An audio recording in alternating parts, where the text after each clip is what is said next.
ಇವತ್ತು ಕಾವೇರಿಯ ವಿಚಾರದಲ್ಲಿ ಸರ್ವಪಕ್ಷ ಸಭೆ ನಡೆಯಿತು. ಭಾರತೀಯ ಜನತಾ ಪಾರ್ಟಿ ಬಹಳ ಸ್ಪಷ್ಟ ಇದೆ. ಯಾವುದೇ ಕಾರಣಕ್ಕೆ ನಮ್ಮ ಮುಂದಿನ ಜೂನ್ ತನಕ 40 TMC ನೀರು ಬೆಂಗಳೂರು ಮತ್ತು ಮೈಸೂರಿನ ಮಂಡ್ಯದ ಭಾಗಕ್ಕೆ ಕುಡಿಯೋದಕ್ಕೆ ಬೇಕು. ಇದನ್ನು ನಾವು ಹಿಡಿದಿಟ್ಕೋಬೇಕು. ನಮ್ಮ ಇನ್ಫ್ಲೋ ಏನಿದೆ 2-3 ದಿನದಿಂದ ಚೆನ್ನಾಗಿದೆ, ಆದರೆ ಮುಂದೇನಾಗುತ್ತೆ ನಮ್ಗೆ ಗೊತ್ತಿಲ್ಲ.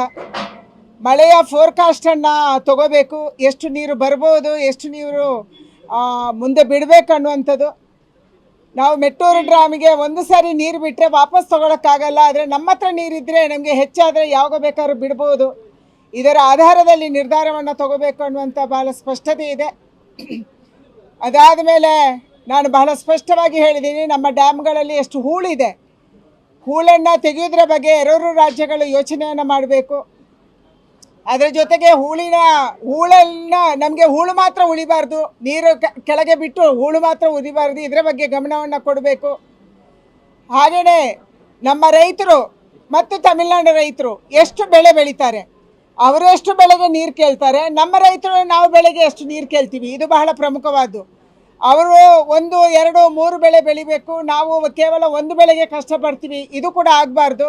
ಅದಕ್ಕಾಗಿ ಇದನ್ನು ಸಮಾನಾಂತರವಾದ ರೀತಿಯಲ್ಲಿ ನೀರು ಹಂಚಿಕೆಯ ಬಗ್ಗೆ ನಾವು ರೆಗ್ಯುಲೇಟರಿ ಬಾಡಿ ಮತ್ತು ಮ್ಯಾನೇಜ್ಮೆಂಟ್ ಬಾಡಿ CWRC ಮತ್ತು CWC ಯಲ್ಲಿ ನಾವು ವಾದವನ್ನು ಮಂಡನೆ ಮಾಡಬೇಕನ್ನುವಂಥ ಸ್ಪಷ್ಟತೆಯನ್ನು ಇವತ್ತು ಸರ್ಕಾರ ತಿಳಿಸ್ಬೇಕನ್ನುವಂಥದ್ದನ್ನು ಹೇಳಿದ್ದೀವಿ. ಎಲ್ಲರೂ ಒಟ್ಟಾಗಿ ಕಾವೇರಿ ನೀರನ್ನು ಉಳಿಸೋದ್ರ ಬಗ್ಗೆ, ನಮ್ಮ ಕುಡಿಯೋ ನೀರು ಮತ್ತು ರೈತರಿಗೆ ನೀರು ಹಂಚಿಕೆಯ ಬಗ್ಗೆ ಮಾತಾಡಬೇಕನ್ನುವಂಥದ್ದು ಭಾಳ ಸ್ಪಷ್ಟವಾಗಿ ನಿರ್ಧಾರ ಆಗಿದೆ. ಇವತ್ತು ಕಾವೇರಿಯ ವಿಚಾರದಲ್ಲಿ ಸರ್ವಪಕ್ಷ ಸಭೆ ನಡೆಯಿತು. ಭಾರತೀಯ ಜನತಾ ಪಾರ್ಟಿ ಬಹಳ ಸ್ಪಷ್ಟ ಇದೆ. ಯಾವುದೇ ಕಾರಣಕ್ಕೆ ನಮ್ಮ ಮುಂದಿನ ಜೂನ್ ತನಕ 40 TMC ನೀರು ಬೆಂಗಳೂರು ಮತ್ತು ಮೈಸೂರಿನ ಮಂಡ್ಯದ ಭಾಗಕ್ಕೆ ಕುಡಿಯೋದಕ್ಕೆ ಬೇಕು. ಇದನ್ನು ನಾವು ಹಿಡಿದಿಟ್ಕೋಬೇಕು. ನಮ್ಮ ಇನ್ಫ್ಲೋ ಏನಿದೆ 2-3 ದಿನದಿಂದ ಚೆನ್ನಾಗಿದೆ, ಆದರೆ ಮುಂದೇನಾಗುತ್ತೆ ನಮ್ಗೆ ಗೊತ್ತಿಲ್ಲ. ಮಳೆಯ ಫೋರ್ಕಾಸ್ಟನ್ನು ತಗೋಬೇಕು, ಎಷ್ಟು ನೀರು ಬರ್ಬೋದು, ಎಷ್ಟು ನೀರು ಮುಂದೆ ಬಿಡಬೇಕು ಅನ್ನುವಂಥದ್ದು. ನಾವು ಮೆಟ್ಟೂರು ಡ್ಯಾಮಿಗೆ ಒಂದು ಸಾರಿ ನೀರು ಬಿಟ್ಟರೆ ವಾಪಸ್ ತೊಗೊಳಕ್ಕಾಗಲ್ಲ. ಆದರೆ ನಮ್ಮ ಹತ್ರ ನೀರಿದ್ದರೆ ನಮಗೆ ಹೆಚ್ಚಾದರೆ ಯಾವಾಗ ಬೇಕಾದ್ರೂ ಬಿಡ್ಬೋದು. ಇದರ ಆಧಾರದಲ್ಲಿ ನಿರ್ಧಾರವನ್ನು ತಗೋಬೇಕು ಅನ್ನುವಂಥ ಭಾಳ ಸ್ಪಷ್ಟತೆ ಇದೆ. ಅದಾದ ಮೇಲೆ ನಾನು ಬಹಳ ಸ್ಪಷ್ಟವಾಗಿ ಹೇಳಿದ್ದೀನಿ, ನಮ್ಮ ಡ್ಯಾಮ್ಗಳಲ್ಲಿ ಎಷ್ಟು ಹೂಳಿದೆ, ಹೂಳನ್ನು ತೆಗೆಯೋದ್ರ ಬಗ್ಗೆ ಎರಡೂ ರಾಜ್ಯಗಳು ಯೋಚನೆಯನ್ನು ಮಾಡಬೇಕು.